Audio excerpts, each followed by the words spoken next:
színháztörténelmi, lelkesítő, szerelemmel teli, öröm, bánat, kacagás.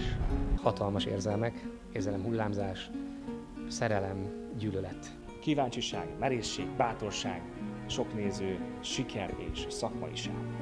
Szerelem, árulás, szenvedélyek, sok izgalom, rengeteg meglepetés és zene, zene, zene. Mi muzsikus lelkek, mi bolyén fiú, mi kóborló gazdag szegények. Az Operett Színház következő évadát korosztályokra való tekintet nélkül mindenkinek ajánljuk, hiszen mind az idősebb, mind a fiatalabb és a tini korosztály és a gyerekkorosztály is megtalálja magának valót ebben a színházban. Lesznek nagyon izgalmas új bemutatók is, itt van az Elfújta a szél, ami méltán aratott már Sopronban és Szegeden is nagy sikert. Mi magunk is nagyon izgatottan várjuk, hogy itt a Kőszínházban hogyan fogja fogadni a budapesti közönség, ahol ilyen közel ülünk majd az emberekhez, tehát a játék azért jobban érvényesül.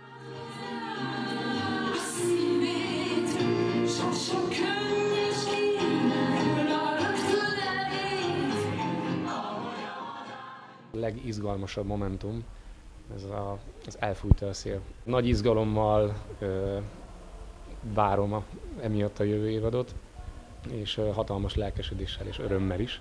Az Operett Színház egy nagyon széles látókörrel bír, így a művészi ágakon belül, hiszen zenész színházi ágon belül beszélhetünk operáról, operettig, rockoperáig, musicalig, zenést, daljátékig, táncjátékig.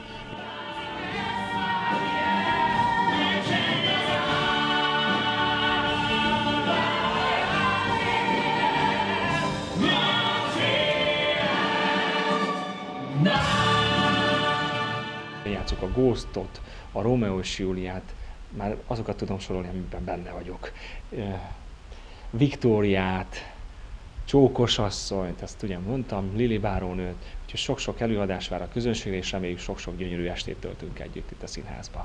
A következő évad darabjait az Operett Színházban azoknak ajánlom, akik szeretik a színházat, szeretik a professzionális, gigantikus darabokat, és az izgalmas előadásokat, az izgalmas rendezéseket, a korszakalkotó ötleteket.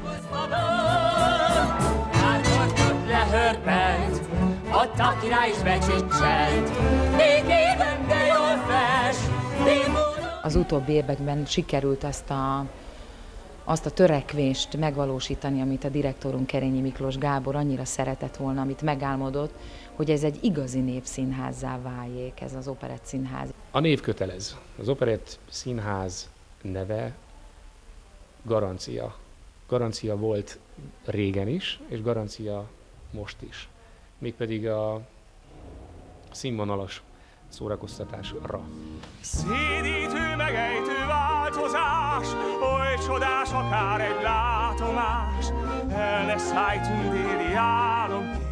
Felavatunk egy új helyszínt, az Operett Színház még soha nem játszotta, volt május egy moziban, az Átrium Színházban. Az idén erre is sor kerül egy új bemutatóval, az amerikai komédiával, egy teljesen, ugye ez egy prózai mű, de készül hozzá, írnak hozzá zenét is, úgyhogy egy kicsit zenés, kicsit prózai, és azt hiszem, egy kicsit alternatív színházat fogunk csinálni. Egy új színházteremmel bővült az Operett Színház, ez az Átrium, ahol koncerteken kívül, tehát az előadásokon kívül szóló koncerteket is fognak adni a művészek.